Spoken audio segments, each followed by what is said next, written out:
So would you mind introducing yourself? I would not at all mind introducing myself. My name is Jackie Belwood, and I am a graduate of this fine institution, the University of Florida. I have an undergraduate degree actually from a university in Canada, basic biology. I came here and did a master's in wildlife ecology where I studied bats, and I must say I was one of the first graduate students in the wildlife department to do that, and people made fun of me all the time because most people study deer and all the other game species. So the non-game component was really something that no one could wrap their minds around. And then I've always been interested in bats and what they feed on. The majority of the bats in the world feed on insects, and I came across a project I wanted to do in Central America, and I realized that nobody knew anything about the bats, which is fine, I could go do that. But I really needed an entomologist who might be able to help me with the insect side of it, because my bats that I was interested in were feeding on a very specialized group of insects. And there happened to be a specialist in that group, his name is Tom Walker, in the entomology department. So I walked into his office, I told him who I was and what I wanted to do. And he said, I've never had a student who kind of walked in and handed me a proposal and said, this is what I want to do. But he said, yeah, let's do it. So here I am. I graduated in, I think it was 1989. I took a job, my first job, as science director at an organization called Bat Conservation International. From there, went on and started a program for bat conservation in the Midwestern U.S. in Ohio. And then realized I wanted to get back into teaching. So then I kind of switched over and was teaching biology at the college level. Because I wasn't in research anymore, I wound up at a 2-year community college, which suited me fine. And I just retired last year as a result of COVID epidemic. I have a lung condition that I got as a result of studying bats, so I'm highly likely to get it. And I don't like teaching on Zoom. I hated it because I'm really one-on-one. And I just thought, okay, this is it. I'm out of here. So here I am, and I'm now trying to figure out what to do with myself. Aren't we all? Yes, as strange as that sounds. Wow. Well, welcome back. I'm Thank so you. glad that you're back. And what is so important? Like, why are bats so important? Why bats? Yeah. Okay. Well, first of all, they make up about 25% of all the mammals on the planet, which gives them a certain sort of importance right there. But ecologically, in terms of the things that they do for us, they're the most diverse of all the mammals. 70% of them, there are about 1,400 species. 70% of them feed on insects, including billions of dollars worth of agricultural pests every year, and you will appreciate that being the manager of a farm here. In the southwestern part of the U.S. and also in Central America, they are very, very important pollinators. For example, many of the cacti and other plants that we have there are the result of bat pollination, and very closely related to those bats also in the tropics. New World as well as Old World, so in Africa and places like that. They disperse huge numbers of seeds. Entire forests are the result of bats going and feeding on various plants. What goes in must come out. So as they are flying over open fields, they deposit huge numbers of seeds. Monkeys can't do that. Birds don't like to fly over open spaces. So bats are actually responsible for the regeneration of major forests in Southeast Asia, the Pacific Islands, Africa, and also the New World tropics. Wow. Yes, thank you, bats. Absolutely. We certainly appreciate them for the mosquitoes here. They are in serious decline. About 25% of all bat species are in really big trouble, and their numbers continue to decline every year, and there are many, many reasons that are affecting bats as well as other things, but bats have certain other issues going against them or working against them. All species, of course, are suffering from things like habitat loss, invasive species, climate change, things like that. I mean, that's across the board affecting everything. But bats are kind of special in that all the myths and superstitions that surround them and the fact that many people just don't like them very much and go out of their way to try and destroy them. We have a lot of PR work that we need to be doing to just turn people's heads around a little bit when it comes to the importance of bats. And I suppose my take-home message is, because I give a lot of talks on bats, you know, you don't have to like them and be as passionate about them as I am, but if you just walk away from this saying, they're cool and they deserve to be here, then I'm happy, just don't go out of your way to destroy them, because historically that's what many, many people did. Yeah, that's so unfortunate. It is. Well, maybe we can start talking about our habitat here, the bat houses at UF. Can you tell us a little bit about how the plan for the bat houses here came to be? Well, actually, bats have always been on campus. Pest control people knew about that because they would get calls here, there, everywhere about bats. Usually it was a couple here, a couple there, maybe one flying around in a classroom or something like that. But in December of 1987, there was a fire that started in the kitchen of a campus pub. It was called the Rathskeller. Yes. By the way, the only place on campus where you could actually get a beer. But there was a fire there, and it happened in the evening, and nobody realized that there was a very large colony of bats in the attic of that building. No one knows how many, but putting pieces together, we figure now maybe about 4,000. They're Mexican free-tail bats. It's a species that characteristically roosts in very, very large numbers.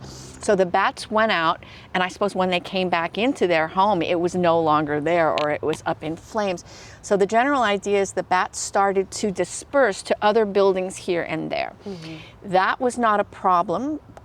Again, nobody saw a big influx of bats anywhere on campus, but in the spring of 1989, there was an event at the track and field stadium, because it looks like, and the college and the university did know this, that the bats had taken up in the expansion joints of a lot of our large concrete structures in Ben Hill Griffin Stadium, in the tennis stadium, and most importantly in the track and field stadium. And there was something going on in the spring of '89, the Sunshine Games, and then Governor Bob Martinez was here with all of his aides. And bat guano, as I'm sure you know, especially when it's nice and hot, has a very pungent, rather unpleasant odor. And he said to one of his aides, "What's that smell?" And his aide said, "Oh, those are the bats, sir." And Martinez said something like, "Well, tell the university to get rid of them now." And that's what started the whole ball rolling on our bat house. Wow. I'm going to pause for this plane going overhead. That's okay. It's okay. I wrote a lot of it down because I know that dates, you know. So it's good to have a cheat sheet. So after Mr. Martinez asked for them to be gone, what was UF's initial response to the bat house idea? Well, they did not like it. What they did was they went to UF Pest Control, and the person who was in charge was a woman by the name of Lee Blomkamp. And she was another entomology graduate student, as I was an entomology graduate student. She had graduated and started taking over all the pest control responsibilities here at the university, but she knew I was interested in bats. So she came into my office and she said, "We've got this problem. We've got all these bats in this stadium. What do we do?" And I said, "How many?" And she said, "I don't know, thousands." And I said, "Well, the only thing I can think of to do is to build a very large bat house." And she said, "Well, I really do think, we need to maybe present this idea to the powers that be." So there was a meeting that was held. Lee was there, I was there, and the Athletic Association was there as well. And we came up with what it was that we were going to do about the bat house. But actually, there's a little bit more to the situation than that. I had heard previously that the university wanted to just eradicate them. Mm-hmm. And I don't know how they had intended to do that, fumigate or do something like that. But the thing is, I made it very clear that that is against the law. Our bats are protected by Florida wildlife laws. And I started getting very worried. Nobody came right out and said that's what they were going to do, but I just got a feeling that when no one's looking, somebody's going to eradicate them all. Maybe that's just my idea and maybe it's crazy. But so what I did was I started going and doing school programs in always doing bat PR conservation stuff. And I have a particular fondness for fifth graders. They're like 10, 11 years old. And usually at the end of every talk, someone would say, "Well, what can we do? What can us kids do to help preserve bats?" And I said, "Well, you can write a letter to the president of the University of Florida and to the head of the Athletic Association and tell them not to kill our bats." So kids started doing that. And actually one of the first things that, when I knew that there was going to be a meeting to talk about this bat house, I don't remember if it's when I got a phone call from a very angry individual on the other side of the line, or if it's when I walked into this meeting with all these guys there, that somebody said, those bats have got to go, but tell those kids to stop writing the letters. And that is when I proposed the idea of a bat house. And I said, well, you can't eradicate them. And I think the only solution for a house, for a colony that's that big is to build a structure for them, because there is historical precedence for that. In the early 1900s, there was a guy by the name of Charles Campbell, and he was trying to eradicate malaria, which was a big problem in Texas. And he built these very, very large structures. He built 14 of them, including one in Sugarloaf Key. There's one here in Florida, and although it fell over after Hurricane Irma. And, but they were successful in having these large concentrations of bats, the same species that we have here, and they were controlling mosquitoes, and they helped eradicate the malaria thing. So I said, it's possible to do it. There's no guarantee that they will move in, but I don't know that there's anything else you can do, really, to deal with a large number of bats like this. Because if you move them someplace else, they're just going to be a problem someplace else. Exactly. So let's try and find a way to deal with them. Exactly. But no, they weren't crazy about the idea. Yeah. Who helped you, or who were other key players in this project? Well, there were a lot of them. Lee, so she was the head of pest control. I have to say she was probably number one because she got me involved in the first place. And it was really great that she did that. I have to give a lot of credit to the school kids who wrote all of those letters, because I really think that it was that was the push to get them really to take this seriously. But then we also decided that we needed to bring in some big guns and make the university realize, and the Athletic Association realize, how much people were starting to appreciate the importance of bats. And there was an individual, a biologist by the name of Merlin Tuttle, who started an organization called Bat Conservation International. He was also, he's a renowned biologist, an excellent photographer, and took all these amazing pictures of these bats, and no one had ever seen bats doing their thing. So he was invited here to give a presentation, and he gave an hour-long seminar in one of our big auditoriums. I don't remember which one it was, but there must have been 200 people there, including all these guys from the Athletic Association. And I think between the kids' letters and then realizing that there was all this like groundswell of support for bats and the bats on campus, I think that they felt that they really had to go ahead and do this. Lee left in 1989, and I left about a year after that. And she was replaced by a man by the name of Ken Glover, who took over at Pest Control, and he thoroughly embraced this whole project. And he basically, and then it really was. And he sort of oversaw it, if there were any problems, if there were issues, et cetera, et cetera. He was right there, and he was always a major proponent for the preservation of these bats. There was another guy here, his name is Bill Kern. He was in the entomology department, but like me, he was a bat guy, but he was in the entomology department working on something else. So when I left, because I went to work for this guy, Merlin Tuttle, who'd given the big talk, so I went to Texas and I became his science director. But Bill Kern was here, so he looked after the house was initially built, any PR or trying to monitor if bats were moving in, et cetera. So he was sort of a key player there. Then there was a UF alumnus, his name is George Marks, and he put the informational kiosk up. So it was a great place for people to come and learn about bats and what we were trying to do, et cetera, et cetera. So that was very important. But then I'd have to say that the general public was also very important, because in 1998, when they wanted to move the bat houses and put up, some people have told me they wanted to put up housing. Somebody else said they wanted to put in soccer fields or something. I don't know which one it was. All rumors at some point. Who knows?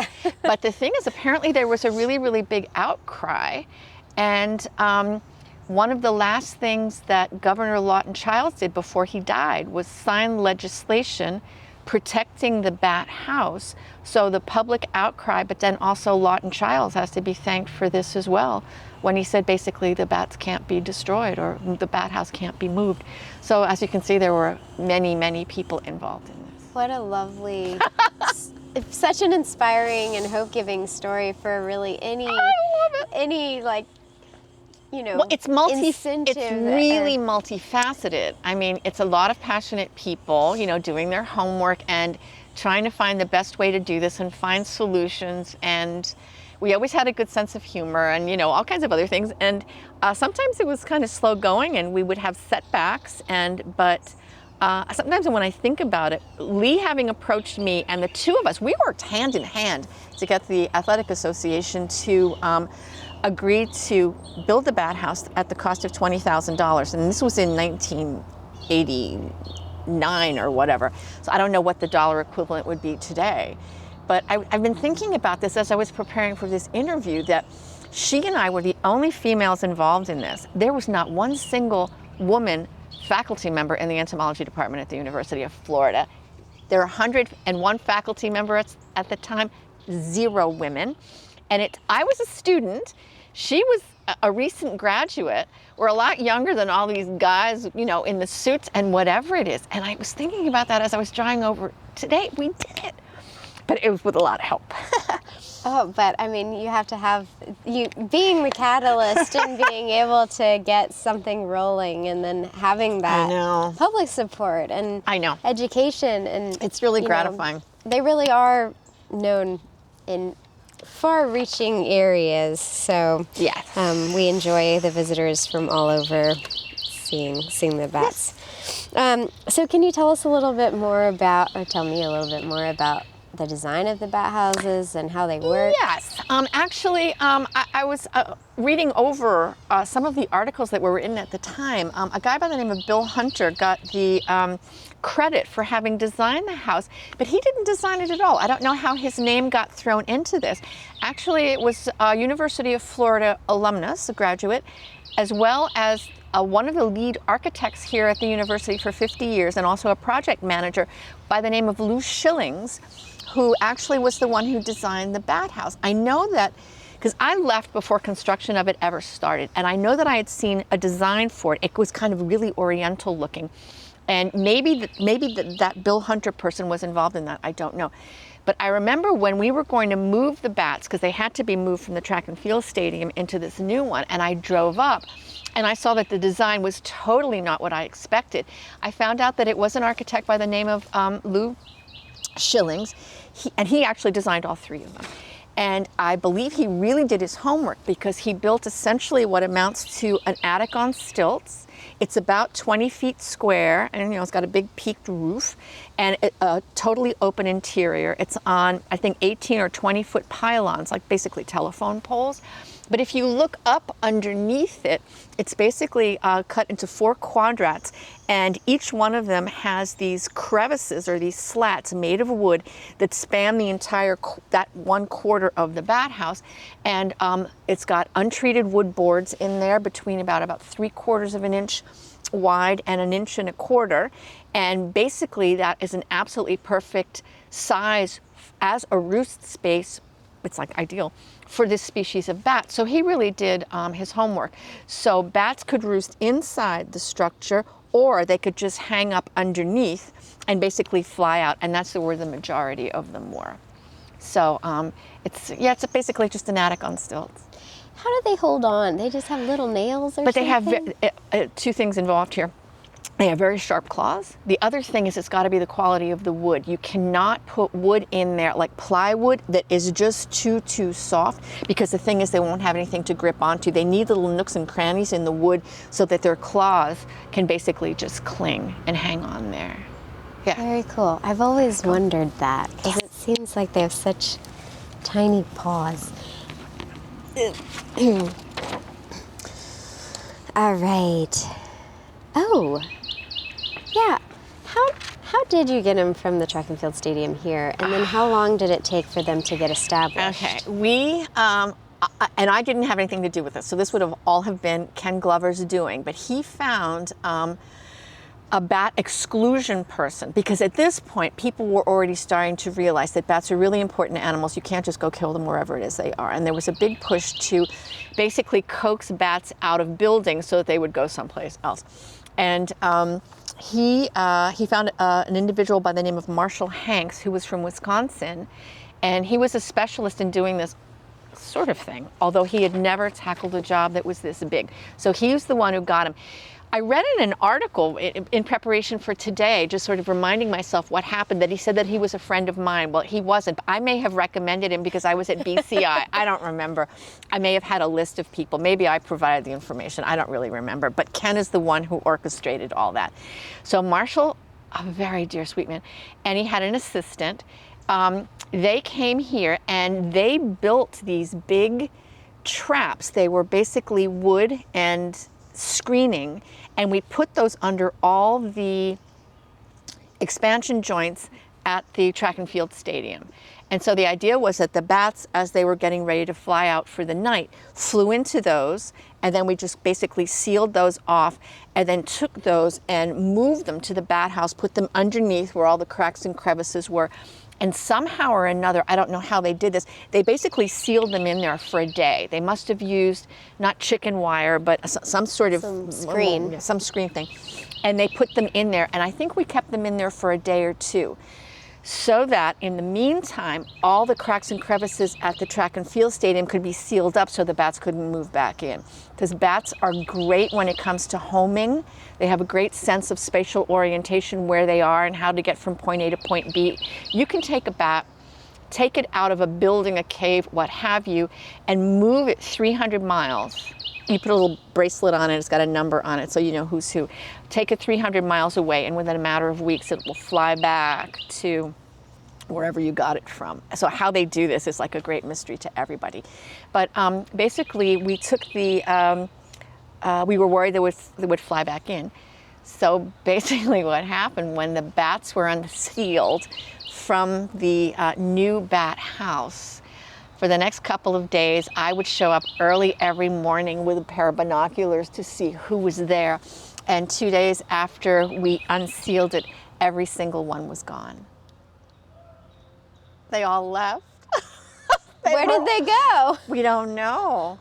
Okay. There were no reports on campus. I mean, Ken was on top of this. You know, our 4,000 bats, because I think we moved 4,000 to 6,000 bats. Did 4,000 to 6,000 bats show up any place on campus? No. So the basic idea is they probably just a couple here, a couple there. There are so many old buildings on campus that they could kind of do that. And it was September. Bats will, it's important to note that what we were trying to get in the bat house are females, because if females, and in the summertime, they form nursery colonies, and once they start having babies there with all their sisters, basically, we know they're going to stay. But in September, they've all already given birth. There's no reason for them all to be together, so we probably should have thought about that. But they just all started dispersing here and there and wherever, and basically that was it. They were gone. So how do we have bats in there today? I know.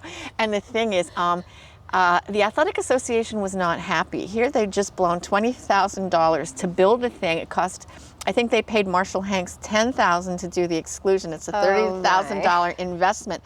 And they were very nice. No one called me up and yelled at me or anything, but I remember making it very clear in our meetings that there's no guarantee that this is going to work. Of course not. It's nature. Wild animals will do what they want to do, when they want to do it, how they want to do it, and there's nothing we can do to coax them. So within the ensuing years, I think they started getting more and more pest calls about a concentration of bats at this stadium, a concentration of bats at that stadium. So what they would do is they would exclude those. And I believe they did this on 25 different occasions. They would exclude them, seal those areas, bring them over to the bat house, but none of them ever stayed. So 4.5 years after the initial movement of or relocation of the bats to the bat house, Bill Kern, who was that other student, the entomology student who was, trying to monitor everything that was going on, I believe he'd already been hired by UF because he's an associate professor here now. And I would get emails and phone calls from him starting in, it was 1995. February, he called me up and he said, well, actually, no, let me think about this. In 1993, he called me in January, and he said that 20 bats had moved in well, it's nothing compared to the fact that we were looking for like 10,000 of them. And he said, but they're all males. I'm not sure how he knew that, but they were gone by April. The next year, he called me and he said, this was like January, February, and he said there are about 300 in there, but they're all males. And I swear, this was happening year after year. By tax day, April 15th, he'd call me and he'd say they're gone. So it got to the point where every April 15th, because he started calling, and the next year he said, okay, fine, there are more bats, a couple of hundred more have moved in. And I said, oh man, you're gonna call me on tax day and tell me that they're gone, and he did. But then in 1995, so that was 4.5 years after all of this started, he said that in January, there were 1,000 bats in there. They had just shown up and they could tell that they were all females. I don't know how they knew, but they knew. And by May, that had grown to 8,000 bats. Wow. They just kind of showed up. And they observed the first pup, so baby, so they knew it was females, in May of 1995, and the rest is history. The colony just got larger and larger and larger. And by 1998, there were about 70,000 bats in there. And today, so like 20 years or however many years it's been since we put the thing up, there are, it's hard to estimate when you have that many, but the estimate is about 500,000, between 400 and 600,000 bats. And one of the things that blows my mind is these animals seem to, there's communication going on amongst all those animals. How it is that all of a sudden you have 1,000 bats show up when they weren't there yesterday. Something is going on in terms of communication with these animals wherever they are. And one of them has said, hey, you should see that there's a good spot. You should check out the new digs at Lake Alice. And then they all know. And then it just keeps growing and growing and growing. And then, of course, once they start having babies, then their young know that those places are there. And I mean, it's easier to sort of figure out how that goes on. But how you go from having 6,000 bats, I mean, the original ones that left, and bats live a long time. This species can live maybe 8-10 years. And to all of a sudden have 500,000 of them is kind of mind-blowing, but that's how it happened. Wow. Oh, we're so grateful to have them as our neighbors. So can you, I guess with that many bats, we had to build some more houses for Absolutely, because as of just a little while ago, there were 3 of them. So of course we started with the first one in 1991, but that one had some issues in 2009. One of those quadrats, so the quarter of the house when you're looking up of it, collapsed.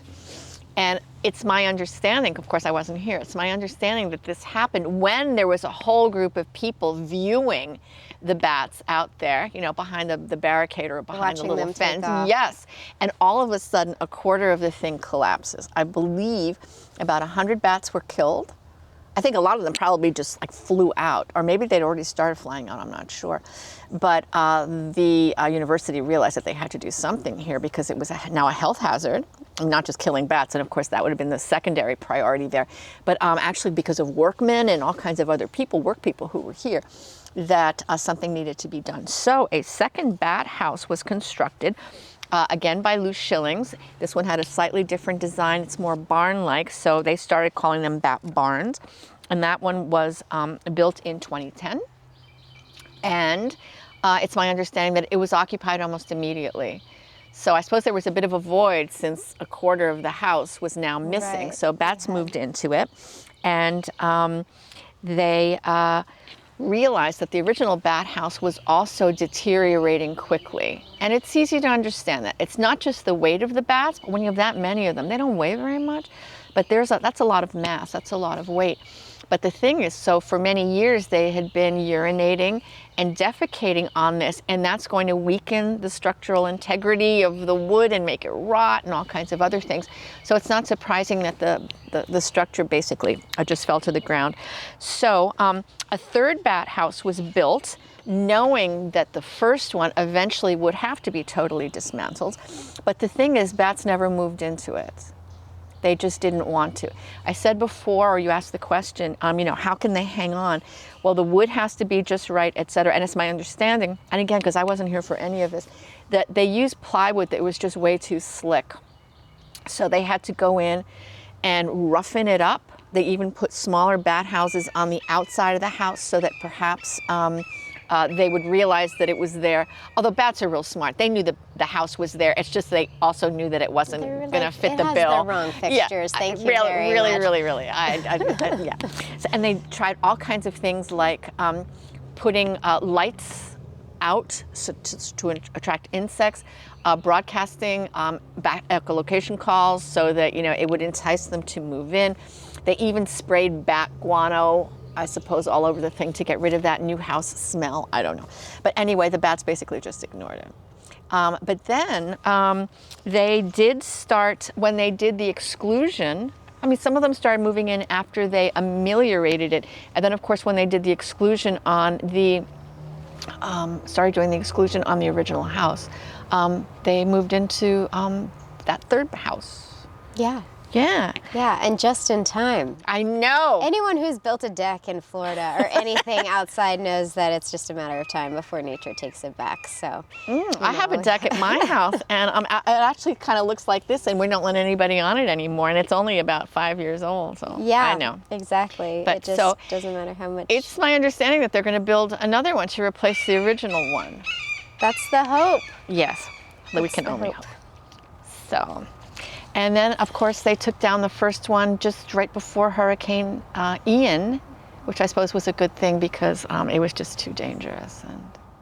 But I'm happy that I got to see it. literally just a few weeks before they demolished it, because I had never seen a bat in that house. Yeah, and it did demolish itself. It fell down.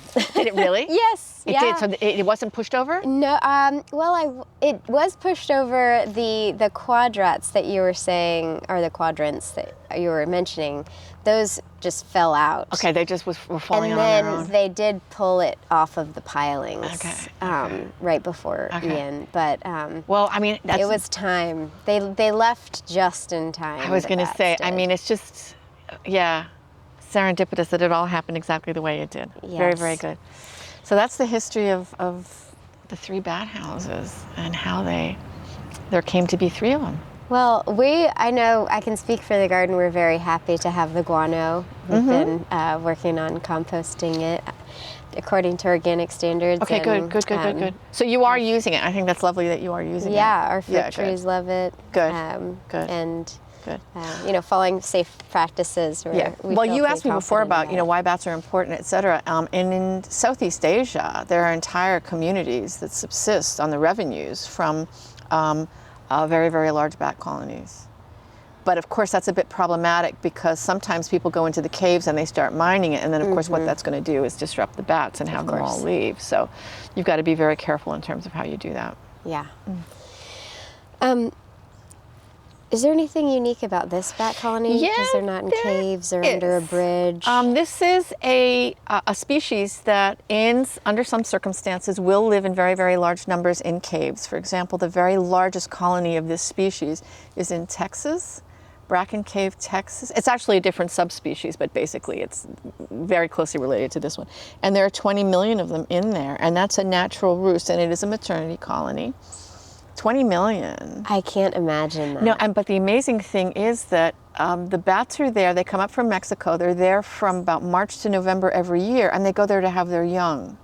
And the thing is, you've got to say to yourself, with 20 million other, roommates here, how are you going to find your own baby? Because they do. We've done genetic studies, and they do find their own babies. They have a very good sense, as I said before, of spatial structure, and so they know approximately where in a cave they were and where they left their baby. And then as soon as they come back in after having gone out to forage, because they're going to go in and feed them milk because they're mammals and that's what mammals do, they'll start vocalizing, and mother and young will recognize each other's vocalizations, and a female will locate her offspring based on its vocalizations within a very limited geographic piece of real estate in that cave. Wow. So anyway, but they roost in. This species will also take advantage of very, very large structures like the track and field stadium. So the largest bat colony in a man-made structure is the Congress Avenue Bridge in Austin, Texas, and there are 1.5 million bats in that. But the unique thing about this one is that it's the largest colony of bats in a structure that was built specifically for bats. The bats took advantage of a bridge that was built, you know, so that cars could go over a body of water. But here, of course, it was built especially for them, and that is the unique feature about that bat house. Other people have tried to duplicate it, or other institutions have. I know Auburn University built one, and theirs has been unsuccessful. Maybe they need more time. Well, no, or I think the bats need to get the message. They're not doing the right outreach. I did a lot of research for this. I read a piece about Auburn because I'd forgotten about that. And basically, because bats did not move into the UF bat house, they figured they could one-up us, and they made some alterations. So what they did was, I think they made the spacings farther apart, and they didn't make them deep enough. These are pretty deep, and they shortened the amount of space that was available to the bats, and the bats just said, sometimes they would land there, stay a couple of days, and go, and leave. And they never came back. So I don't know the whole history of it, but anyway, it was, it was used as a model. So I'd have to sort of amend what I just said and say it's the largest modern day example of bats in a bat house built especially for them, because as I had told the Athletic Association people when we had our first meeting, there was historical precedent for this, because in the early 1900s, this individual, Charles Campbell, he was a medical doctor. He had built these very, very, very large structures to house bats. As I said before, there were 14 of them, one in Florida, one in Italy, and the rest in Texas. Some were occupied, some never were. And it's really sad that the one in Sugarloaf Key was put on the Registry of Historic Places. Yeah. But then it was blown over during Hurricane Irma. And they're not sure if they're going to build it again or replace it. That would be nice to have some, you know, how architecture has changed for bat houses over time. Yeah. And I mean, you know, bats need places to live and all of that. So that would be a very, very good thing. But anyway, no, it's really unique in terms of a modern day attempt to house a very large number of bats. And it does serve as a model for what other people can do. There are many places that have made much smaller versions of it, like maybe only about a quarter of the size of it. When I was in Ohio, we built one, and the Pennsylvania Game Commission has built many that are only about 8 feet square, and they've been very successful to house bats. So it's just been something that people can look at and say, good, you know, build it and they will come. Yeah, one can only hope. Yeah.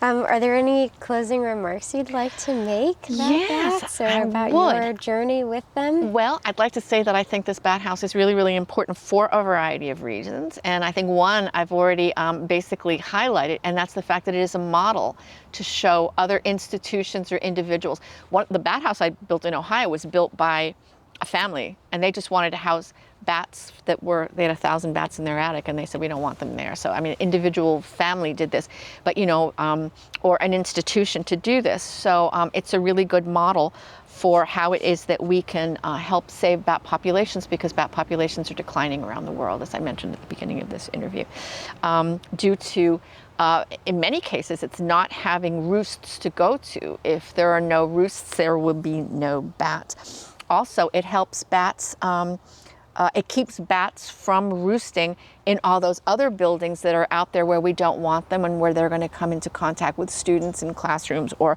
what have you. They also consume an enormous number of insects every night when they go out. The estimate I've seen is about 2,500 pounds and about 2.5 billion insects. I don't know who did that calculation. I'm guessing it was Bill Kern. But every night as they go out and feed, which is really... We're so grateful for that. Which is quite amazing. Although I know that when I was out there, those other few days, because I think I've seen bats come out twice now, that there were a lot of mosquitoes, but still, it would be a whole lot worse. Yeah, without the bats, it would be much worse. Also, the fact that George Marks built an information kiosk there is great because it serves as a place where people can come and learn about bats. And it also has great research potential. I mean, how it is that bats are finding things or communicating with each other, or what they're eating, or when they're active, or all kinds of different things. We have basically this amazing facility right here on campus, and basically that's really, really important. But I'd have to say that last but not least, it's an iconic structure now for the University of Florida. It draws, as you know very well, many, many viewers every night. And basically, it's great PR for the University of Florida and the university's commitment to wildlife conservation. Wow, thank you so much for your time. Thank you so much for your work. I learned so much, and well, thank you for your interest. Yeah, really appreciate you, and very much appreciate the bats and what they've made possible. Sorry, as far as the, oh, that's all right. I'm always in the sun. Every day, all day. But yeah, it's really created a broader landscape too, by having the bats, having the gardens around the bats, having this like ecosystem service, and also real fertility benefit to, you know, it's like we don't really have to use off-farm inputs in a certain way, and it's really great. Yeah. But you know, actually one thing I think that is really special too is the fact that people are very protective of it now. Yes. When we first were negotiating where this was going to go, and you know, finding a site for it, et cetera, when they told me that it was going to be basically at the base of Fraternity Row, which is basically where it is, I just went, oh, I can see all these little, are you still recording? Drunk frat boys. Okay, I don't. This is the outtakes. Whatever. You know, drunk frat boys going out there and doing whatever it is they're going to do. But, you know, then you remind them that it's against the law to mess with them, et cetera, et cetera. But that hasn't happened, at least to the best of my knowledge. No. I don't think there's ever been any vandalism. So everybody is very protective of them. And that means that we're teaching people something, and we're reaching them, and that's really, really great. Yeah, my husband. It's hard to move a needle, but once it's moved, it's nice that and then it takes on a life of its own. My husband and I do a lot of work in the inner city of Atlanta, all conservation related, because he's a biologist as well, and we're working with an organization called the Greening Youth Foundation, and they're all African American students that are involved, you know, in the most inner city parts of Atlanta, and the two people who are heading this are they're lawyers, and they both got their law degrees from the University of Florida. Oh, wow. And they were at our house, and we were on our back porch drinking a glass of wine, and I didn't realize that they were here and they met at UF. And so I said, well, how'd you guys meet? And